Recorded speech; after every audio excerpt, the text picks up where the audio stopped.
Overall percentage, polling percentage.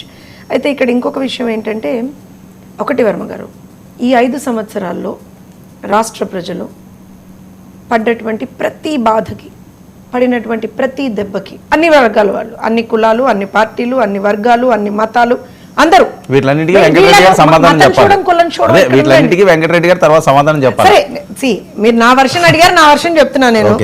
So అయితే పడినటువంటి ప్రతి దెబ్బకి, కారినటువంటి ప్రతి కన్నీటి చుక్కకి, చిందించినటువంటి ప్రతి రక్త బొట్టుకి సమాధానం నిన్న ఓటింగ్ రూపంలో వచ్చిందని చెప్పి మేము చాలా బలంగా విశ్వసిస్తున్నాం. మొదటి విషయం.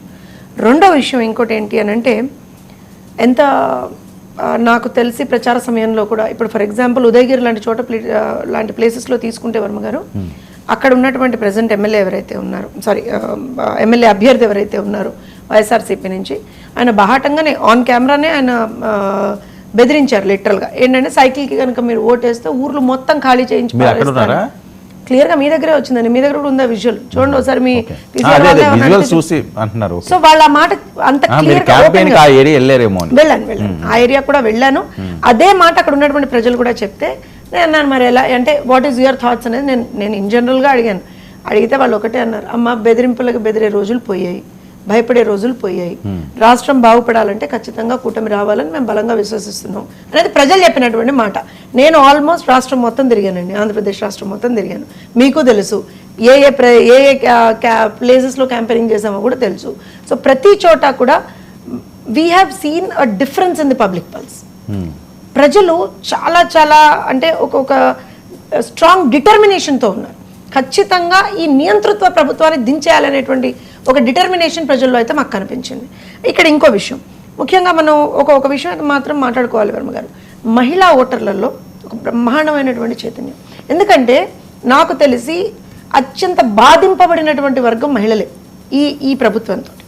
సో ఖచ్చితంగా అంటే అన్ని రకాలుగా ఇప్పుడు వాళ్ళ మీద దాడులు, మహిళల మీద దాడుల్ని చూసాము. అలానే మహిళలకి సంబంధించినటువంటి ఇష్యూస్, అది ఫైనాన్షియల్గా వాళ్ళని ఏ రకంగా మొత్తం బ్రేక్ చేశారు అనేటువంటి చూసాం, అన్నీ చూసాం. ఇప్పుడు ధరల పెరుగుదల కావచ్చు, లేకపోతే అన్ని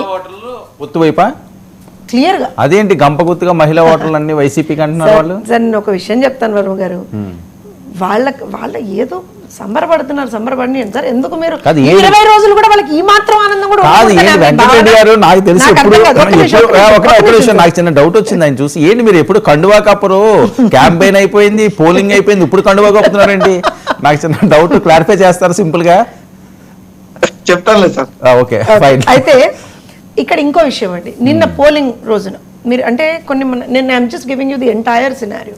5 సంవత్సరాల్లో ఏం జరిగిందో చూసాం, ముందర జరిగిన క్యాంపెయినింగ్ టైంలో ఏం జరిగిందో చూసాం, నిన్న పోలింగ్ సమయంలో కూడా ఏ విధమైనటువంటి దుర్మార్గాలకు వాళ్ళు ఒడగట్టారనేటువంటిది కూడా చూసాం. అరే సాక్షాత్తు ఒక ఎమ్మెల్యే అభ్యర్థి ఓటర్ని పట్టుకొని కొట్టాడు, దానికి వాళ్ళు మళ్ళీ వచ్చి పిచ్ ఎక్స్ప్లెనేషన్లు అవి వాళ్ళు వచ్చి పిచ్ ఎక్స్ప్లెనేషన్లు కూడా ఇచ్చారు. అయినా సరే మాచర్లో కావచ్చు, చంద్రగిరిలో కావచ్చు, ఇవాళ చంద్రగిరిలో ఇందాక కూడా పులివర్తి నాని గారి మీద దాడి సుత్తులతోటి. అంటే వీళ్ళకి ఈ సుత్తుల ఈ అబ్సెషన్ ఏంటో నాకు అర్థం కాదు.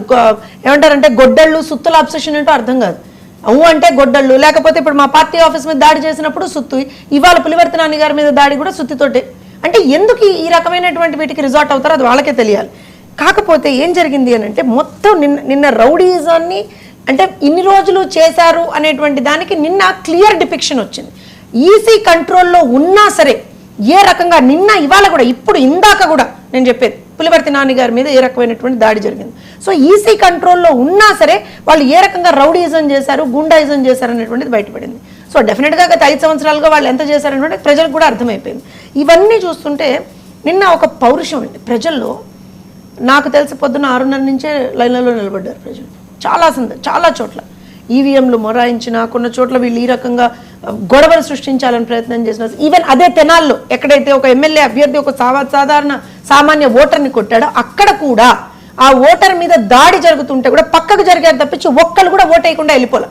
సో ఓటు వెయ్యాలి అనేటువంటి ఒక కృత నిశ్చయంతో ప్రజలు ఉన్నారు. ఎక్కడెక్కడి నుంచో దేశ విదేశాల నుంచి వచ్చారు.